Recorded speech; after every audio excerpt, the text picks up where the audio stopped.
People online love to overanalyze random aesthetics. From hyper-specific ones like older brother core to the beloved fruitator arrow, there are countless nostalgic styles of photography to pick apart and hyperfixate on. I've already covered some of the more popular ones in a past video, so feel free to check that out after watching this. But in today's video, I'm going to be doing a deep dive into obscure 2000s aesthetics. I'll be going over the forgotten vibes of Tuscan-styled homes, Halloween time in 2006, 2000s tropical tiki core, and going to a Walmart with your mom in like 2009. So sit back, relax, and let's go back in time to a decade that so many people seem to yearn for. One more thing, I'm trying to hit 200,000 subscribers by the end of June, so feel free to help with my goal and subscribe if you like the content you're watching. Thank you.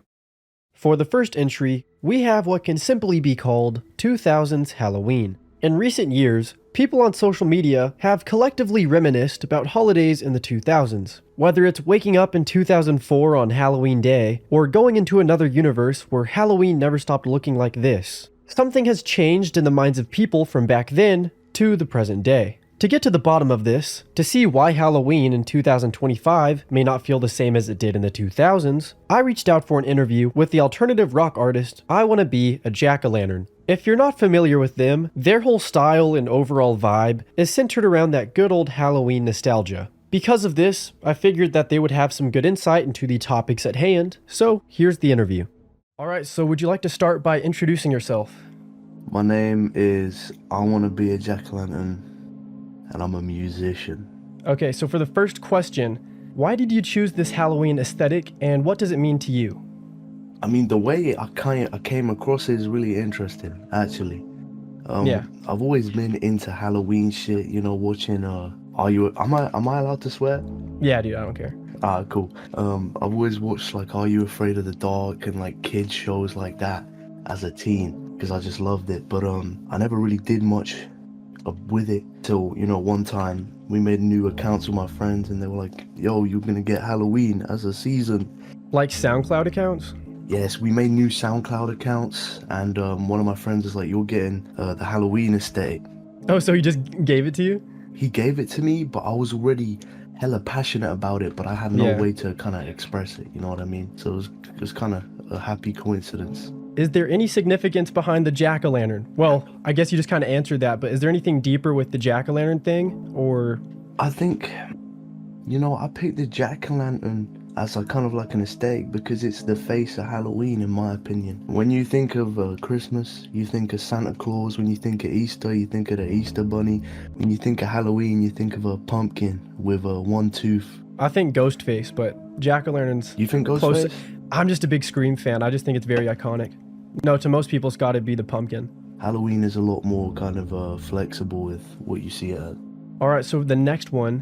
What do you think it is about the nostalgic imagery, like in your album covers and your aesthetic, that makes people so fascinated? You know what it is? I think it's people's personal connections with it. Mm-hmm. You know, nostalgia is something I love playing with in my music and my art because it's so personal. You know what I mean? Mm-hmm. It's everyone's gonna see it, feel it differently. Someone that has no connection to Halloween, someone that doesn't care about Halloween, is just gonna like look past it. But someone who really has nostalgia and, you know, like memories of being a kid and being at Halloween, you know, they're gonna have a personal connection to that. Mm-hmm. And I think that's why people enjoy nostalgic imagery so much. It's such a personal feeling. It's a lot more. It's a lot different. No, I completely agree. Just autumn time. You know, like nostalgic imagery for any time of the year is going to be good. But for some reason, when it's like that fall weather, there's something that hits extra hard about it for me. There's a lot of memories from that time of the year, I think, especially for me. Do you think that Halloween has lost its charm, or does it still feel this way to you? As I get older, I can't sit here and lie and say it's the same. It's a lot different, but I remember being a kid. I don't remember the exact year, probably early 2010s. Was that the right year? Like 2011, 2012, Prime time, when dude. I was a lot younger. I remember when I was a kid, bro, it was Halloween night. I stepped outside, you know, and it was dark outside. The street lamps illuminated the road, and there was just people from everywhere in my neighborhood just walking in costumes. I don't see that anymore, dude. It was special. It was special back then. It really was. And I remember never seeing it again. I'm not gonna sit here and lie. Like, Halloween has changed, and I think it's due to I don't mean to sound like an old head, but I think it's genuinely because we don't really go outside as much anymore. You know, Halloween is such a social event, and I think it's getting lost. We have iPad dudes. We have the Amazon Fire tablets. We have streaming. We can go stream movies inside. We've got Kindles. You can read books on the internet. Yeah, dude. We can read scary Wattpad stories. Oh yeah, Wattpad, hell yeah. Okay, so the last question. If you could be a jack-o'-lantern right now, would you? Hell yeah, man. What year? Of course I would. A jack-o'-lantern in 2003? Jack-o'-lantern in early October. You know, we kind of grown. You know what I mean? People are starting to pick you a little bit. You know what I mean? Yeah, dude, okay. You're at the pumpkin patch, you know, and then you just rock 2 weeks later. Well, I can't help but agree with everything that Jacko had said. Halloween is definitely not the same as it used to be, and it's for a variety of reasons. What comes to mind personally, as someone who grew up in the late 2000s, is that the new generations aren't experiencing the same things that I did. Little boys and girls in 2025, they don't have the opportunity to decorate their McDonald's Halloween bucket with Scooby-Doo stickers. They probably aren't watching any cable television during October, back when all the channel bumpers would be super festive, and every kids show would air their Halloween special. Another thing that Jacko had said that really spoke to me was how the neighborhoods during Halloween back then used to be bustling with people, but nowadays it seems too common for people to stop giving out candy, to stop putting up decorations, and to stop trick-or-treating entirely. Now, this could be a lasting result of the 2020 pandemic. Maybe parents just don't trust the idea of having their kids asking strangers for candy anymore. A sewing needle was found in a Kit Kat. Going back to what I had said about how the new gens aren't experiencing exactly what I experienced, the same idea can be applied to me, a Zoomer, when millennials compare their childhoods to mine. When I acknowledged this pretty surface level thought, I then realized that, well, yeah, as the years go by, things change. And when you realize that your childhood has slowly slipped past you and morphed into something else, something more modern, you'd be crazy if you're not going to miss what it used to be. I don't have anything else to say for this entry, aside from missing the Halloween parties at school. Surely they still do that, but yeah, on to the next one. The first time I came across the aesthetic known as Tropideco was from a fan's Discord message. Hey Jaden, it's been a while. Can you talk about 2000s tropical core like this? I'm sorry, Maple Syrup Lover 445, I never responded, but I will be talking about 2000s tropical core. The TikTok they attached was one of the most relaxing, anemoic videos I've seen in my life.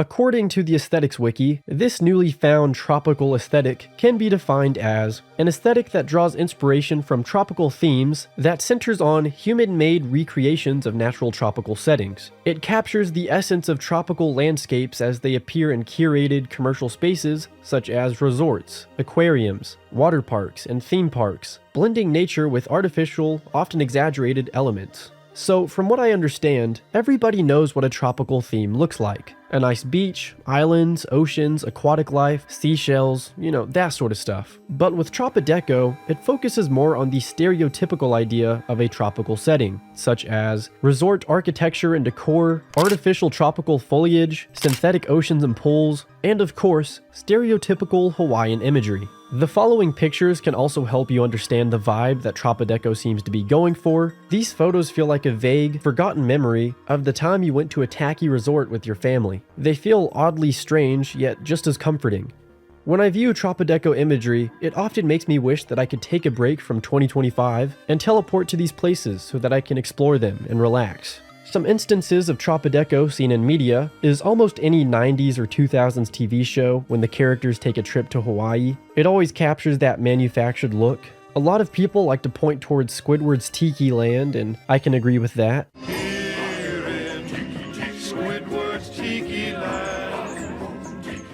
There also seems to be a big focus on tiki heads and tiki masks. I think they're pretty cool. The last thing I'd like to mention here is a lot of Sugar Ray songs remind me of Tropideco. It has the same vibe, I think.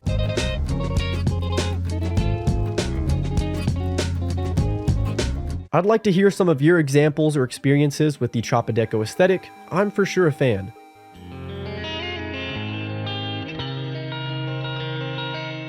Tuscan Rustic is defined on the Aesthetics Wiki as an aesthetic prevalent in interior design that balances rustic and elegant qualities, inspired by the hills of Tuscany, a region in northern Italy. It emphasizes natural elements, creating an earthy, warm, and organic atmosphere. The style's foundation lies in materials such as stone walls, iron accessories, marble flooring, plank wood, brick, and hardwood furniture. The style reached its peak popularity roughly from 2005 to 2010.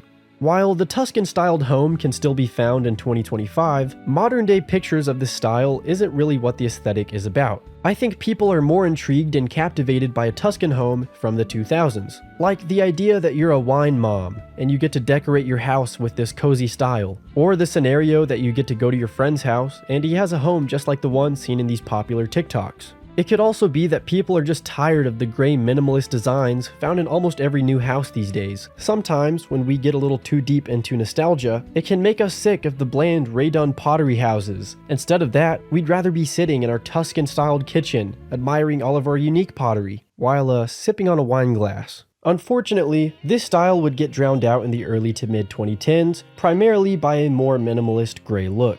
Thanks to the sudden interest of the aesthetic though, more people are wanting to transform their homes into something more cozy and warm. Even if you don't have the ability to redecorate your house, you can just live in a full-on Tuscan mansion in Roblox. While I never got to live in a big Tuscan house growing up, that's okay, because I can just look at pictures on Pinterest.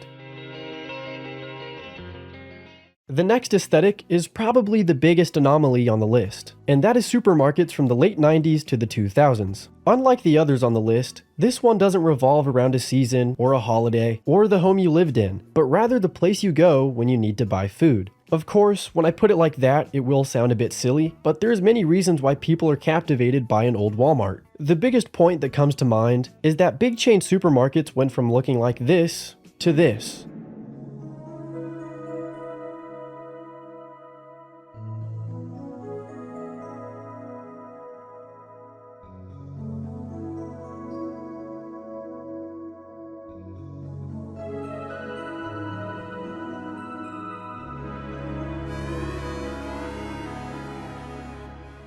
It's a tale as old as time. Fast food restaurants lost all charm and turned into minimalist boxes. I've already talked about how big Tuscan mansions got shaved into minimalist gray mansions, and supermarkets are no different. There used to be big white pictures of food on the walls, and everything seemed to be more colorful and lively and had more personality, instead of settling on the same 3 colors for everything. Now, I highly doubt that anybody shopping for groceries in the 2000s ever stopped to admire the colors and the food pictures. They probably didn't care. But now that these things are gone and replaced with something that's gotten dull and boring at this point, I can't help but miss the little details. I miss looking at the Walmart fish. Even though most of them would be dead, I miss the old aisles for video games, along with the ability to actually play games inside the store. I miss the gross arcades, and I miss the claw machines. Like they've completely gotten rid of these for some reason. You know what I missed the most? Shopping with my great-grandma at Walmart. Anytime we'd go, we'd always enter through the outdoor section. She would get what she needed, and then it was my turn. Whether it was plastic groceries, Series 1 LEGO minifigures, the epic LEGO SpongeBob Good Neighbors at Bikini Bottom 3834, I always left with a toy and a smiley face sticker. It's memories like those that make me miss an old Walmart. And I'm sure that most of you watching share similar feelings. Maybe you just missed the low prices on everything, like I'm sure we can all agree on that. Or maybe you want to go back in time to check out the old technology put on display. Whatever it is, I'm completely with you. I'd love to go back to the time of yellow fluorescent strip lights and live lobster tanks. That being said, here's some 2000s aesthetics by none other than Jupiter of NeoPunkFM. Please be seated. Most people know me as the guy who talks about your music taste being autistic or gay, but I'm not a complete hater. I actually have a bit of love in my heart. That small bit definitely feels like it's shrinking every day, but a fraction of that love is definitely reserved for aesthetics. So I decided I'd pick out 3 aesthetics I find interesting in hopes that y'all enjoy them as well. Outside of my personal stories with the aesthetics, I've included a quick summary about each one from the Aesthetics Wiki, but they don't always get the details right. If you want a better resource for some of these, I'd heavily suggest you check out the Consumer Aesthetics Research Institute, since they were also a big help while researching this video. But let's get into it. Dollar store vernacular is an aesthetic based around designs that look and feel cheap. These cheap designs are quickly produced for profit, leaving them with elements such as logos created using word art, poorly matching color combinations, and a large amount of cutout images. The aesthetic is often seen on things like carnival signs, knockoff products, flyers, pop-up ads, firework packaging, bath salt packaging, etc. What's brilliant to me about this aesthetic is that it's so unique to the time most of us grew up in. Sure, you could make an argument saying this dollar store type of design existed in the past, but growing up in the 2000s meant growing up in a time where a lot of bad design came from people who were still working out how to quickly and easily use computers to whip up graphics. And as a result, the kind of design we associate with being cheap or amateur is totally different from anything that came before. I mean, I know it sounds silly, but at what other time in history would we have gotten Batman Windows XP? I understand why this aesthetic was given the name dollar store vernacular. Seeing this kind of stuff might make you think about knockoffs or bootlegs, but to me this aesthetic is so much more. It makes me nostalgic to think about the adult who gave their best effort at Photoshop to advertise the cheap food at a local fair or at the local library to advertise a haunted house. Especially in a time where design is made more simple than ever to feel less intimidating and more disarming, nothing feels more disarming than bad design like this. There's no manipulation here, no overly engineered attempts at using design to build a brand or send a message. It's almost like the folk art of digital design, or even outsider design as Kari puts it. Nobody who's Gen Z is going to grow up making graphics quite like this. We're all too familiar with computers now. Doing design work has become easier than ever with tutorials all over YouTube and websites that come preloaded with templates. Sure, some of this stuff is still floating around, but it feels like you see it less and less. Regardless of how time marches forward, seeing this kind of stuff will always remind me of my time growing up. GenX SoftClub was a popular aesthetic in the early 1990s and mid-2000s. It's considered a more natural and down-to-earth look of the futurist optimism of the time. It's characterized by urban typography, underground metros or train stations, airports, city skylines, and heavy use of minimalism and cool color schemes. According to Kari, the Gen X refers to the generational target audience, and the SoftClub refers to an urbane and sort of cleaned-up image of club culture the aesthetic captures. Even though I could rant to you about how ahead of the curve I was on the Y2K stuff coming back, I figured that it would only make me look like a smarmy and annoying know-it-all. But listen, I love the Y2K aesthetics with a deep passion. I had to highlight GenX SoftClub not only because I love it, but also because I feel like the nuance is totally lost on people if you just say Y2K nowadays. It's completely cartoonishly overblown now and often feels washed. Go watch the A24 film if you need further proof. My biggest personal connection to GenX SoftClub is definitely the music. Immediately I'm thinking about sneaker pimps or trance music, or even some of the ads I saw growing up. And no hate to the rest of the Y2K aesthetics, but it's cool seeing the elements of that kind of design being used in darker and edgier ways. There are people who manage to replicate it pretty well nowadays, but I still think my favorite examples of it are exclusive to that time period. I'm glad there are people who care about it as much as I do. Poster gal, also known as Y2K Chibi, is an aesthetic that was popular around roughly 2002 to 2013. It's often described as a more feminine and nerdier version of older brothercore. Its main motifs are anime-inspired art styles and pop culture from that time period. While the poster gal aesthetic originated in the late 1990s, it only got more prevalent in the early 2000s with the advent of art-sharing websites like DeviantArt. Massive numbers of teenage artists with internet access joined the website in droves and began to post images. Most were geeks and otaku who drew in a modified anime art style that combined anime with the style of Western cartoons such as Tiny Toon Adventures or Invader Zim. Nowadays, the influence of anime and manga can be felt everywhere. If you want a chibi version of something, you can probably find a plush of it. But back when I was growing up on the internet, it all felt confined to the online world. So looking back at the obviously amateurish and digitally artifacted work of these people on DeviantArt feels cozy. Seeing this kind of art style back then let you know that you were in nerd territory. It was endearing seeing an Americanized spin on this Japanese style because it meant the people drawing these things were as nerdy as you. The one piece of media that I considered to fit within this aesthetic and have the best memories with was definitely Mega Tokyo. I still remember picking up the printed version they had at my local library and getting exposed to all this early 2000s internet webcomic humor. Especially on TikTok, you'll see people repost old nostalgic clips or pieces of art here or there, which just goes to show how people recognize the special quality it had. Thank you, Jupiter. If you're not subscribed to NeoPunk already, then you can do a nice thing and help them out because they're almost at 200,000 subscribers like me.